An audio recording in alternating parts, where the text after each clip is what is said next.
Welcome to the Aviation Pros Podcast, the go-to platform for professionals in the aviation industry. Powered by AviationPros.com, the leading source for comprehensive news, insights, and data on airport operations.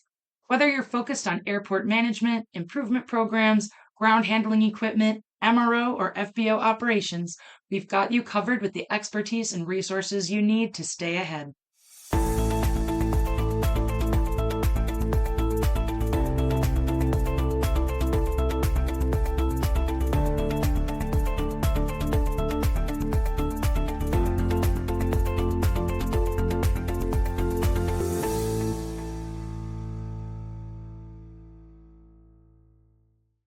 Hello, everyone, and welcome to the Aviation Pros Podcast.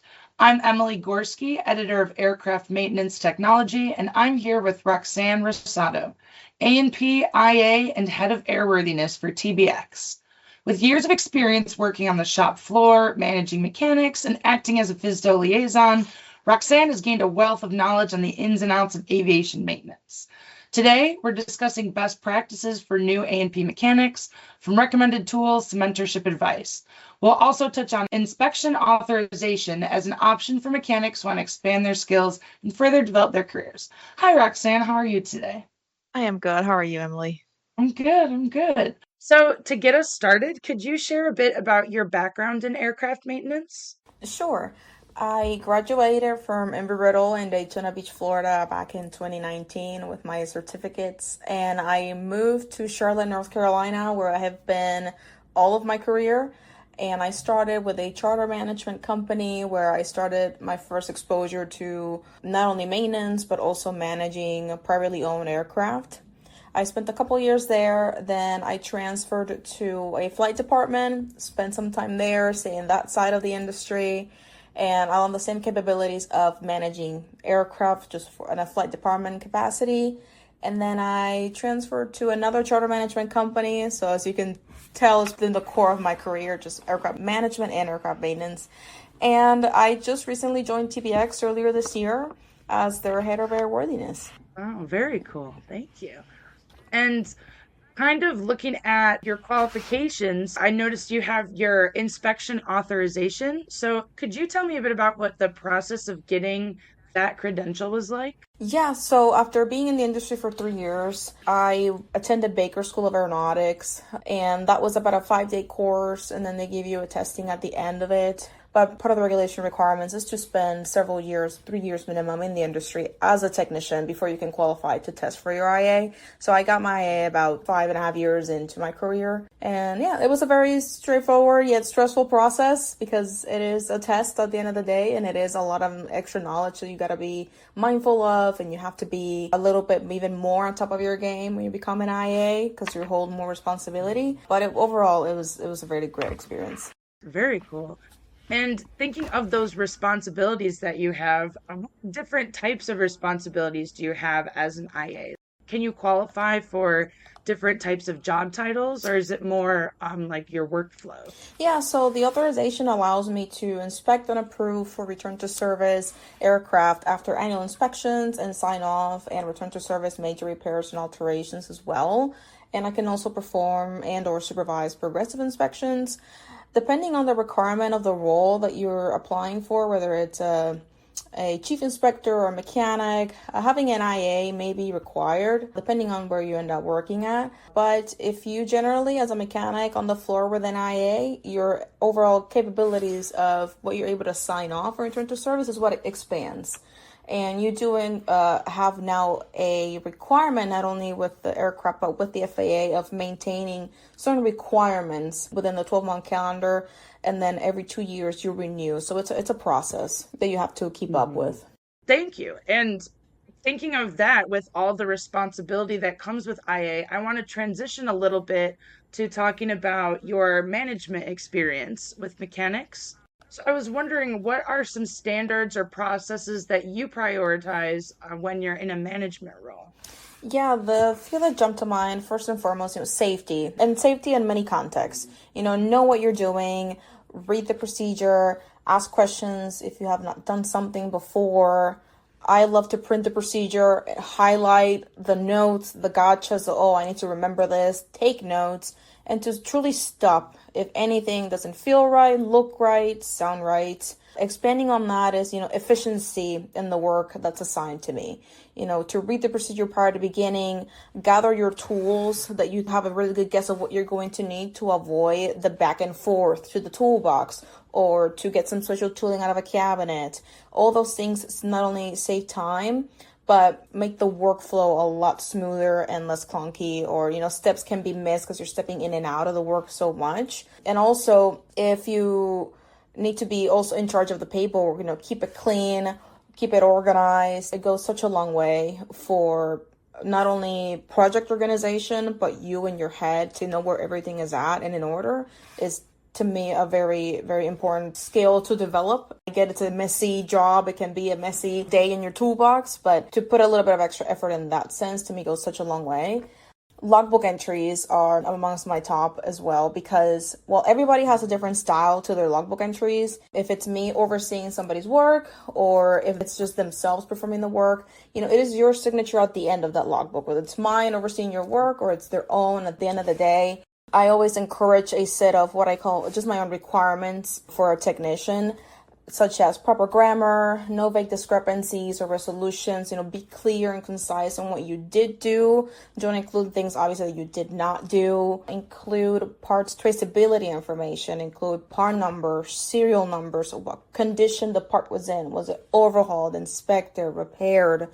And include the 8130 form, which is the legal paper that's attached to that part to know where it's coming from. If you use technical data, which I really hope you are, reference it in your log entry, because I try to think of me next week, me tomorrow, me in 3 months. If I go back to my log entry, I will feel very good that I included all of these things. At the time, it may seem like I'm including so much, it's taking so much time, but it does pay off at the end of the day. I've read enough logbook entries in my time auditing and managing airplanes that I will continue to harp on this because it may seem like the basics and the bare minimums, but there are still some gaps that need to be filled for sure. Yes, thank you. And I'm glad that you brought up your kind of personal requirements you have for technicians that you oversee, because something else I wanted to talk about is a piece that you've published, Roxanne's Rules, that covers 25 career principles for mechanics, which is a great piece, a great resource. And so thinking of that specifically, are there any rules that you cover in that piece that stick out to you as the most important? Yeah, so I highlight 3 of them in my mind always. To me, the first one, so being a good mechanic starts by being a good person. This industry is full of great and wonderful people, and it's also, like in any other job, is filled with people who are just can be a little bit more challenging to work with. Just either personalities clash, opinions can clash, just like in any other industry. But I truly believe that you can have the most significant impact on someone that's new to the craft, or it's somebody who is your contemporary in the industry, by just how you treat them. A tough day in aviation can be a very, very tough day. So how you treat each other through those times, to me, is such a key to what can make a good shop, a good working relationship. The best mechanics that I have ever worked with have always been very reliable. They've been honest, humble, very easy to work with. Like I said, it's a very tough industry with a lot of factors that feed into our day-to-day stress, pressure, and super high expectations, So keeping a cool, level head may not always be easy, maybe sometimes not even possible because the day is just against you, but it's truly one of those other skills to really hone on, just trying to be a good person. The second one that really highlights for me is number 16, which is trusting your gut on safety. I know we talked about a little bit earlier on that, but there's always room to keep reiterating something like this. There's not a dumb question, because you could be one dumb question away from making a mistake that can be, costly in some ways and costly in extremely great ways. So if it only takes a pause to chat with somebody who can give you a good explanation and save you from the hassle, save an aircraft and asset a person, just do it. Just take a step back. And the very last one, number 25, remember what's at stake. It could be a bumper sticker, remember what's at stake, but you should never, ever feel complacent when things go your way day after day. A skilled mechanic can feel very comfortable in their skills and it comes with experience. That is a natural development of a person. But your skill and attention to your work is what gets you through the task at hand. But don't let the wrong kind of confidence and ego, using that term, sneak up on you, whether you are 40 years into your career, whether you are 3 months into your career. The next people on that airplane can be a discovery flight for a 15, 16-year-old. It can be your pilot friend who you just signed this work for him to go fly. Or it could be an owner with his family, has been bringing his airplane to you for years and years because they trust you and you've got that relationship. Or it could even be yourself, if you're the mechanic that's going to hop on that plane and go do a post-maintenance flight.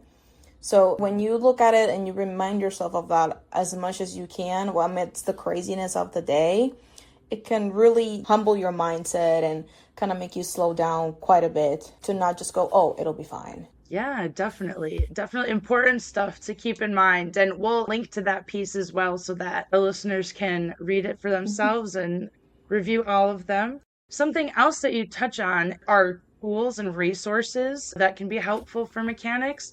Are there any specific tools or resources that stick out to you that you recommend? I took the word tools very literally. So when it came to tools, the best recommendation I can give may not be a specific tool, but kind of a rule of thumb that when I started, I was really anxious about, okay, what do I need to bring? I need to be ready. I cannot be like showing up with nothing or with one tool missing. But as soon as I got in, the experienced mechanics just looked at me and said, hey, give yourself a couple days, a week or two, see what we do a lot around here so that you know what we reach out for the most. And at that point, ask us for advice on which specific model or capacity or how many of do I need. So give yourself some time to see what the shop focuses on and what the mechanics keep in their toolbox and they reach for a lot. And another rule of thumb, if you have to ask for it twice, you better have it the third time. It's just that mindset of, okay, I've been borrowing this. Let me make sure I have it for the next time. And when it comes to actual resources, if your company has a software like TBX, where we provide, a lot of compliance tools for mechanics, IAs, owners. If your company has something like that, that is right there a huge resources because you have access to a lot of the data that not a lot of people reach for, like regulations or, spending that kind of time in the book. However, if you don't, if you don't have a compliance library that can reach you, there's always the DRS, the Dynamic Rotary System for the FAA, which does contain the regulations. You can find ADs, you can find type certificate data sheets, advisory circulars, all this data that may not be the most fun bedtime read. However, when you are in those documents more than the rest of your peers, it will set you apart. It will set you a little bit ahead of everybody because you have a foundational knowledge and understanding of not only where to find data, but what the rules say that govern your day-to-day role. So if you are in there, my top recommendation is, get familiar with your responsibilities and limitations of your certificate, whether that is just your A&P or your A&P and your IA. Know where your limits are, know what your responsibility is, and always know what is required of a good logbook entry. It's in the regulations, so get familiar with that area such that you're always at least compliant with the bare minimum that the FAA requires of you.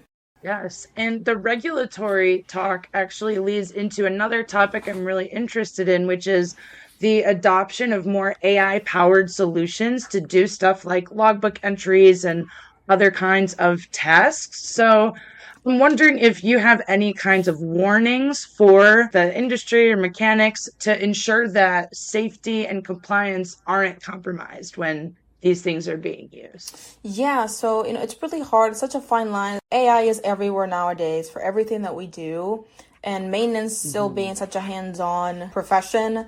When you start implementing these kinds of tools, because they are good tools, they have their purpose, they have their place. My thoughts on that are don't search for technical answers in there first. You've got FAA approved data, you've got technical manuals, you've got all the technical resources, you have the experienced technician right next to you. Rely on that first and foremost. Do not go to AI to ask, okay, how do I repair this? Here's the discrepancy I'm facing with this aircraft. To me, the biggest concern is the regulatory questions as well, because the AI is built to, at least in my understanding of it, it's pulling from pre-existing sources from the internet and kind of like giving you what it believes is a good answer. I have caught mistakes because it's mixing regulations, aviation regulations, with automotive regulations for situations where they're not the same. Maintenance is maintenance, but aircraft maintenance is one thing, car maintenance is another thing. Regulatory, they're completely separate. So always use FAA approved sources for regulatory questions, what is legal and what isn't. To me, that's always what's legal, what isn't. Don't use AI for something like that. Because to me, the trick is, and where the catch can come is, if you don't already know what the answer should be or what you're expecting it to be, how do you know that what it's giving back to you is correct or not to begin with? So, do not perform maintenance in accordance with AI. There is a time and place for AI. It's just in aircraft maintenance. It could be a little muddy at times when you start asking very specific questions. Yes, definitely. I think that's great advice. And one resource that I have heard time and time again that newer mechanics can go to reliably are those veteran mechanics who are working in the shop with them. So I wanted to know, what advice do you have for them engaging in effective mentorship as they're navigating changes and learning their new jobs and things? Yeah, so when it comes to being a new mechanic, something that always stuck with me that I was told when I started, is ask questions with the intent to learn. Ask questions with the intent to retain the knowledge, not just to get a quick answer in the moment, not just to move on to the next step. Focus on understanding the why behind a process, a repair, a systems operation, to seek knowledge that will truly deepen your understanding and help you develop sound troubleshooting and maintenance skills, which really sets you apart from a lot. And then learn to understand, not just to know. And when you've got the senior mechanics, which are 9 times out of 10 pushed against a deadline, pushed against a return to service that needs to happen like 3 hours ago, as best you can, try to be patient with the person who doesn't know what you know yet, because they were that person maybe 10 years ago, 20, 30, but they were that person at one time. And I understand that times do change, and some of these mechanics needed to do trial by fire, and drinking from a fire hose, and things were different back then. And I totally understand that. Hopefully we are in a time where you are able to teach with the goal of passing on knowledge and understanding, not just providing the quick answer so that the job can move on or you can move on with your work. Take the opportunity to develop the apprentices into capable technicians that will stay when you retire and hang your wrenches. As opportunities arise, share the lessons, the techniques, all those practical insights that you cannot find that in a maintenance manual, but they're gained through years of hands-on experience. And those are often the lessons that will make the biggest difference. I always hear people saying, I had one mentor 20 years ago that said this, or, oh, I met this one guy that had this answer or this trick. I rarely hear, oh, I read that in a book 20 years ago, and that's really stuck with me. It's always the what I learned from somebody else. So to me, that truly pays off many, many, many dividends. So those are my two cents on that from both aspects. Yes, that's great. Thank you. And I have kind of one more big question for you. So for mechanics who are in other industries who may be thinking about, transitioning to be aviation mechanics, do you have any advice for those individuals? Yeah, aviation is a great industry. It's filled with challenges, frustrations, very high highs, some very low lows, and they're pretty cool flying machines. It is an industry that hopefully creates passion and pride for your work like few other roles may. Seeing an aircraft take off after you work on it, it's like one of the best experiences. And then they go home and they make the trip and they're happy. Many people lose that feel over the years, which is very sad. But if you love it, you'll stick around me. But you've got to love it. So somebody who may be contemplating coming in, apprenticeships are a great way to get into the field, and something that I would think of doing would be going to a local airport that may have a more accessible communication or access to the local shop in town or the local shop at the airport. Ask the front desk at the FBO, hey, do you guys have maintenance on the field? Can I talk to somebody? Maybe they'll be more than happy to show you around, show you what they're working on. You never know what they'll be working on. Some of these smaller remote airports can be housing like warbirds or smaller flight school airplanes or the big jets. You just don't know what you're going to see. So to me, getting out there, truly going and visiting a small airport or local A&amp school may have some exposure that you can walk into and see what it's all about and just talk to people. Talk to people who are in the industry. Talk to people who are excited to be in the industry, not just somebody who's going to come in and just like complain about it. Or, oh, this terrible industry is just so busy all the time. It's just chaos. Obviously everybody's going to be put off by that. But you just never know. If you get a hold of somebody that gives you the aviation bug and feeds your emotion, like your curiosity, I find it really hard to not really want to jump in on it. So that's my advice. No, definitely. I think that's great advice. And I think you give great resources for those people to learn and find that passion. So thank you. Thank you. Now, those were all the big questions I had for you today. But is there anything else that you wanted to touch on or highlight before we finish today? I think that when it comes to joining this industry, you can feel a little bit disheartened sometimes when you get your first job and it may not be like as exciting or luxurious as you thought it was going to be, depending on where you end up working at and the kind of work that you end up doing. I want to just give a little bit of encouragement when you feel that way, because I was there. I didn't know if I was going to stick around, I was going to make it. A lot of doubt. But what truly helped me through those times was thinking of, okay, what can I learn from this? I know this is not the most fun job. If I'm cleaning bearings, for example, not the most fun thing to do, right? So how can I make this a learning opportunity? So as you're cleaning, don't just think about, okay, let me just clean this and get it out of the way. Think of it, okay, let me look at it. Even though the airworthiness decision on this bearing may not be mine, it may be the mechanic that's supervising my work or my cleaning of this bearing, let me look at it, assess it myself, try to find something wrong, and take that to the person who's overseeing my work and say, hey, this is what I see. I know it's definitely not up to me if this is my first week here, but what do you think? Do you think I'm on the right path? Do you think I'm on the right track? If they put you pulling panels, opening an airplane, I know it sounds like just routine and mind-numbing work, just pulling screws out. Take the opportunity to take that and practice how to properly remove hardware from an airplane without damaging the hardware. And if you do damage it, better said, when you do damage, because you will strip a screw, you will fall in that trap over and over again when you're starting, then take the opportunity to learn how to remove hardware correctly from an airplane.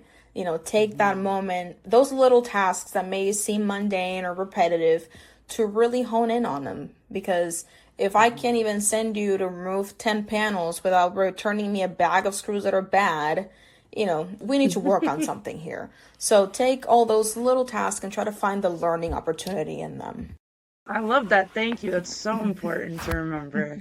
So thank you so much. And thank you for joining today. It's been so great to meet you and speak with you. And yeah, thank you so much. Thank you so much. I'm really, really happy. This was fun. And thank you so much for the questions. I really appreciate them. Thanks for tuning in to the Aviation Pros Podcast, produced by Endeavor Business Media, a division of Endeavor B2B. Stay ahead in airport operations and leadership by subscribing to our newsletters, available at AviationPros.com/subscribe. And don't forget to see even more at AviationPros.com, the home of exclusive content for aviation professionals like yourself. We'll see you next time.